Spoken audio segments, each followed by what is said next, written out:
Франция,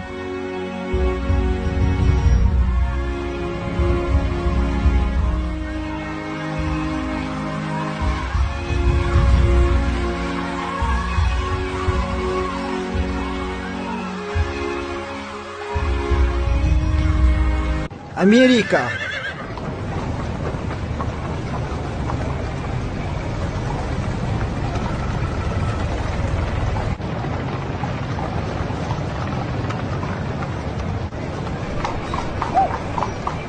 Жапонияның да жағдайына зер салыңыз.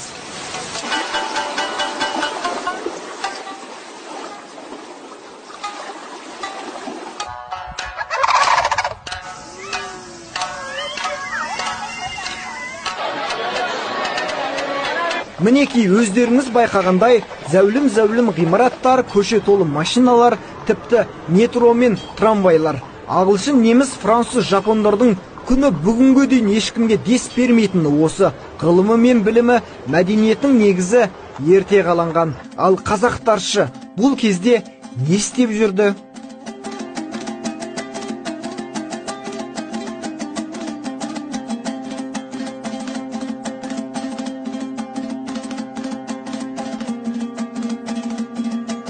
Енді қоғам қайраткері Қайрат Жолдыбай ағамыздың мына әңгімесін мұқият тыңдап көріңізші. Біз неге мұндай тақырып қозғап отырғанымызды түгел түсінесіз.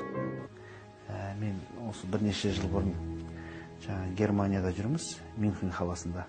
Сол жерде ВМБ автокөлігінің музейіне бардық. Сол кезде 18 ғасырдың аяғында, 19 ғасырдың басында шығарған автокөліктерін көрдік. Мотоциклдерін көрдік. Қандай керемет, дизайнның өзі қандай керемет. Механизм істеу кәдімгідей менің қиялымда жоқ. Сол ғасырда сондай машина шығарады деп мен ойламаппын. Бірақ сол ғасырдағы қазақ даласында сол кезде өзім елестетіп көрдім. Біз не істеп жүрдік деп. Біздің бай манаттарымыз сол әнші ақын сал-серілерді тыңдап, қазақ үйде ет асып жеп, қымыз сапыр ішіп жатты. Бейбіт заман болмады ма? Қазақ даласында болды. Сол кездерде неге біз ғылымға көңіл бөлмедік? Неге біздің оқымысты балаларымыз тәрбиелеп алға ұмтылмадық? Неге біз ойын сауық салып, той думанның ортасында ғана өттік? Әрине, соғыс кезін мен оны басқаша айтар едім. Соғыс болған жағдайда да біз белгілі бір дарынды балаларымызды соғысқа шығармай, сол бағытта тәрбиелеуіміз керек еді. Біз орысқа бодан болған кезде біз бойымызда күшіміздің жетпегендігінен емес, біз технологиядан ұтылдық. Олар пушкаменен кіріп келген кезде біз ештеңе істей алған жоқпыз. Тіпті жоңғарлардың өзіне орыс пушка беріп, қолдап отырды. Біз еркімізбен орысқа бодан болған жоқпыз. Біз ғылым білімнен кенжелеп қалғаннан кейін біз соларға бас идік. Әйтпесе орыстар кімдер еді? Орыстар кезінде Алтын Ордаға салық төлеген. Олардың кішігірім князьдары сол князьдыққа шығу үшін біздің хандардың үзеңгісін сүйіп барып, аяғын сүйіп барып таққа отыратын болған. Сондай бір ұлт, біз сондай ұлттан, сондай бір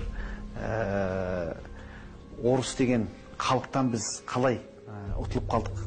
Қалай соларға бодан болды деген сұрағын іздесек, біздің ұлтымыздың қатесін түсінеміз. Және бұл қателіктен әлі біз айыққан жоқпыз. Әлі той тойлап жүрміз.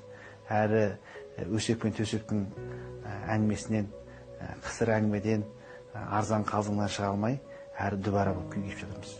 Қазақтың артта қалуының басты себептерінің тағы бірі 300-ге бөлініп алып ғұмыр кешуі. Ғалым Жанұзақ әкім айтады, 1700 жылдан бастап 1 Петрдің бұйрығымен қазақ даласын отарлауға жүйелі кіріскенде Тәуке, Әбілқайыр, Абылай, Бөкей, Жәңгір, Кенесары хандар ұру жүзге бөлінген және негізгі кәсібі барымта болған қазақ хандығының бірлігін сақтай алмады. Саны қазақтай 300-ден астам Нобель лауреаттары шыққан әлемдегі қаржының 4/1 билеген еврейлер 13 рудан тұрамыз демейді. Біз бір халықпыз дейді.